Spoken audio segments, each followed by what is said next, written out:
So we need to get the facts straight. How does this virus work? How does it transmit? Where does it want to go? And let's protect ourselves. I'm Dr. Peter Lin. I'm a family physician in Toronto, Canada. The coronavirus is a family of viruses that can cause as mild things as just a common cold, all the way up to SARS or MERS. These are these bad pneumonias that we're talking about.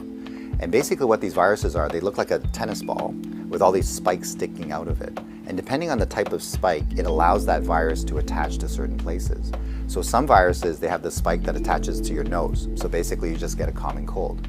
But the SARS virus and this new virus that we're talking about has the spike that allows it to attach to the cells in your lung.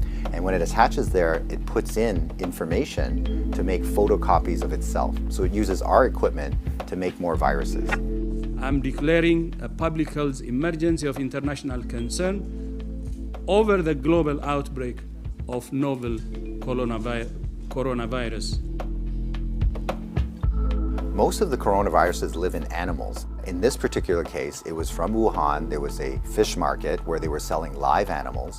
And the thought is that the virus was in a live animal, then it crossed into a human. But then what we found was that people were getting sick in terms of healthcare workers, in terms of family members that were looking after them, which now meant that the virus can pass from human to another human. Just like all viruses, it needs to reach a target, which is your lung. And it has to get there with your help. It has no feet and no wings. So therefore it needs us to move it there.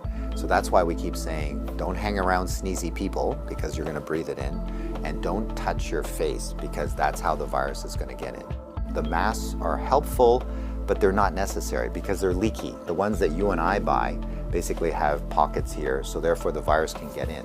What the masks really do is they stop us from touching our face. If you're sick, we tend to mask you, so therefore you're not spewing out the viruses to other people sitting around you.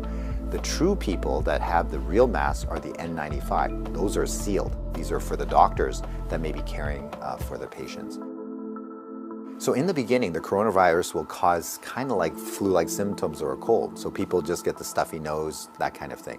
But you'll understand that as soon as that virus starts manufacturing in your lung cells, they're producing all these copies of the virus, all of a sudden now you kill the lung cells. So now you can't exchange oxygen, and that's why one of the early symptoms is people get very short of breath and they tend to have a difficult time breathing, and that's why they end up in hospital. So currently, unfortunately, we don't have a direct treatment for the coronavirus. So we don't have a medication that can kill it off. And so it's really supportive. So in other words, the patient can't breathe, we give them oxygen, help them to breathe.